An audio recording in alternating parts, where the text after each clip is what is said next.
sitting in my office one day, phone rings. Mr. Major, speaking, Colonel Potter would like to speak with you. Colonel Potter. Who's Colonel Potter? Well, I'm thinking Colonel Potter. Wait a minute. That's that guy on MASH. That's what I was thinking when you That's that said that. guy on MASH. I'm thinking it's one of my rugby playing friends. I'm like, oh, you douche, and I hang up on him. Idiot. Phone rings another couple minutes. Different tone of voice this time. Mr. Major, this is Sergeant Burnham. Colonel William Potter of the 10th Special Forces Group would like to speak with you, sir. And he doesn't really appreciate being hung up on. Shit. Uh-oh. Ruh-roh. Uh-oh. So I get to talking to Colonel Potter, and the Army has its own newspaper, the Army Times. We'd had a front page story about us across the Army Times, about all this work we were doing, which is another thing that pissed off Trey Dog. And Colonel says, I read about all this stuff. You guys seem like an interesting outfit. You knocked the socks off of it with some regular soldiers. What do you think you could do with some real operators? I'm like, oh, well.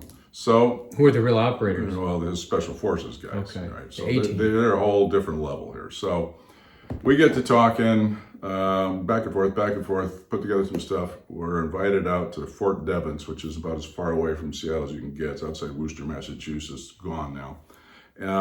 To come and brief out there, because this was the headquarters for the 10th Special Forces Group. So we go out there, and I'm thinking to myself, oh, dear Lord, please don't let this guy look like Henry Morgan.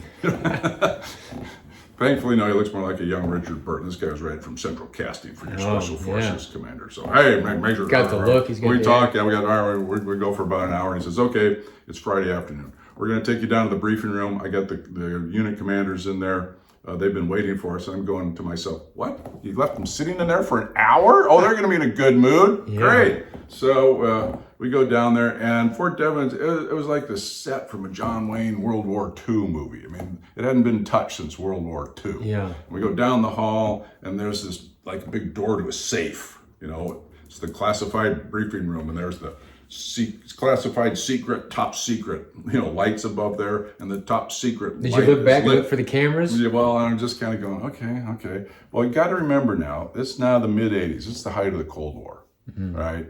Reagan's president. We're going at it with the Russians and the East Germans and all these guys. Okay, so it's hard to imagine today what that was like. Yeah. But just take it from me. There was some serious global tension, all right? And especially with these guys, when I'll tell you a little about it in a minute. So I go into this room, and here's all these guys sitting in these chairs, ramrod stiff, and the colonel says, okay, this is Chris Major, his partner from Sports Mind Seattle.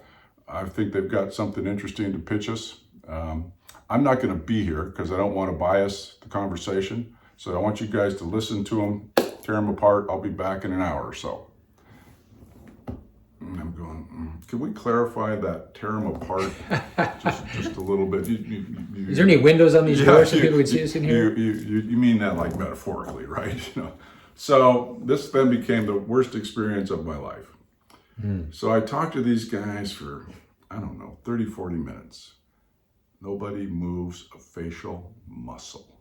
If I couldn't see them breathing, it'd be like talking to a room full of mannequins. And I'm just like, oh, shit. So I go to sit down, and it's Bud's turn, and I kind of look at him like, good luck, dude. Nice knowing you. Yeah. He gets up, same thing. So he comes around, he's kind of sweating. We sit down, we kind of look at each other. Well, here comes the tear them apart stuff. Oh, no.